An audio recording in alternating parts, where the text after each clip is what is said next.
Hi, everybody. It's Carol. This is our last week of OTL 5500, and for me, the last of an 8-month journey to learn how to be an online teacher. I have learned so much. I can't even imagine what all I've learned. I'll have to go back and try and sort through it when it comes time to really develop a class and put all of these skills to use. So this week, though, we're supposed to talk about our three favorite tools, and I want to talk about my three favorite tools. And the first one is Screencast-O-Matic, and I really like this tool because I feel like, having seen Dr. Langhorst use this for the last 8 months, it gives this opportunity for him to show us that he's in the classroom. It creates that classroom presence that we don't get in our other classes. And we talked about isolation in online learning, and I think that this really prevents that. It's a way for a student to feel like the professor is there, and it also gives the professor an opportunity to say, I want you to do this and look at this neat thing, or look at this website. And so I just really enjoyed it, and I've used it as just a screencast, and so now I'm trying this to see if I can do it like he does it. So we'll see if it works out. I have tried this many times. In fact, I contacted Dr. Langhorst yesterday. I did not save it right, I think, or maybe it's my computer, or who knows, but we're going to see if this one works out.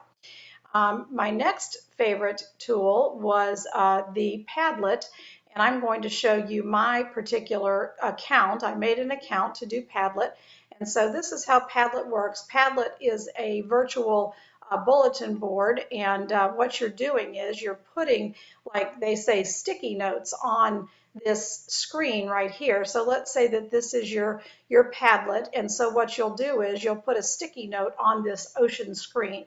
Now, it doesn't have to be an ocean screen. I, of course, love that. You know, I love to go to the beach, but you can change it to any number of templates.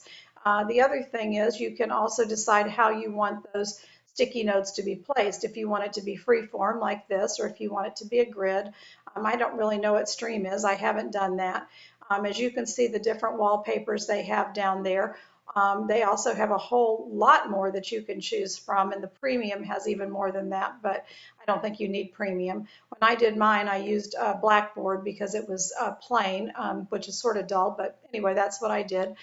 You also have the opportunity then to decide who's going to look at the Padlet, and as a teacher, you can decide whether you want to do it with a password, or if you just want to give your students invite your students to be part of it. And then you can also decide if they're going to have the opportunity to just add to the Padlet, or edit it, or delete. And of course, you wouldn't want them to be able to delete someone else's work. So to me, I thought just being able to add would be enough.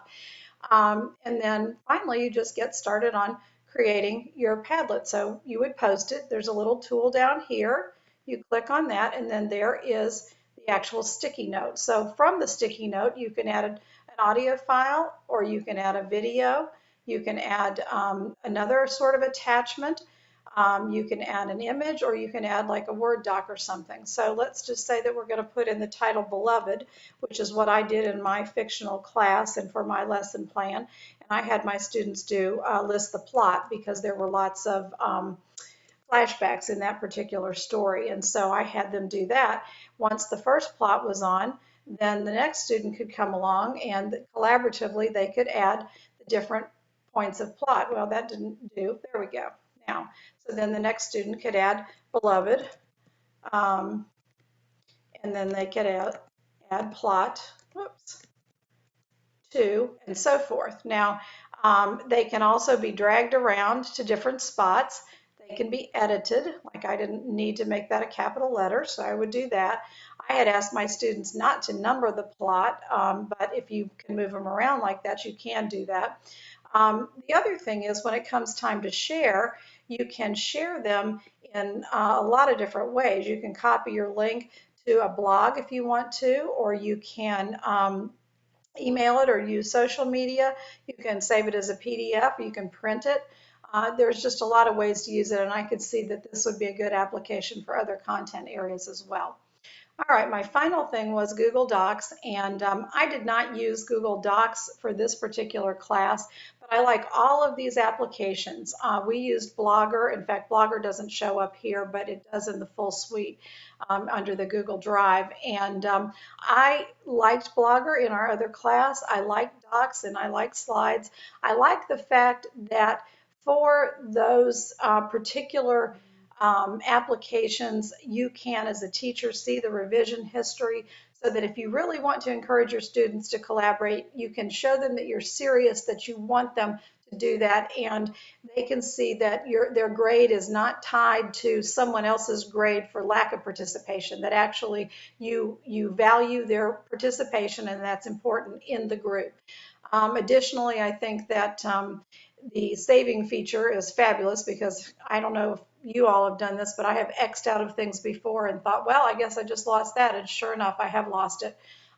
Just maybe just a page or two, but sometimes it makes a big difference. So anyway, I also think that using a uniform set of applications like that makes it easy for students, and for me, who's technologically challenged, that makes it really a great thing too. So those are my three tools. And so finally, I just want to say I have enjoyed so much being in class with all of you. Some of us have been on this journey since January, and I feel like you are my friends. I will miss meeting with you every week, and I've learned a lot from you, and I appreciate your contributions to my education. And Dr. Langhorst, I couldn't have gotten a better professor than you. You have enriched my knowledge and my love of wanting to be in the classroom again, and also given me so many tools that I don't think I could even sort through them all without a lot of time really going back all the way to January. But that's good because now the sky's the limit. I can pick and choose what I want to use and see what fits best for me. So thank you all very much, and good luck with your all your rest of your posting and the rest of your education. And I hope our paths cross again soon. See you in the forum this week.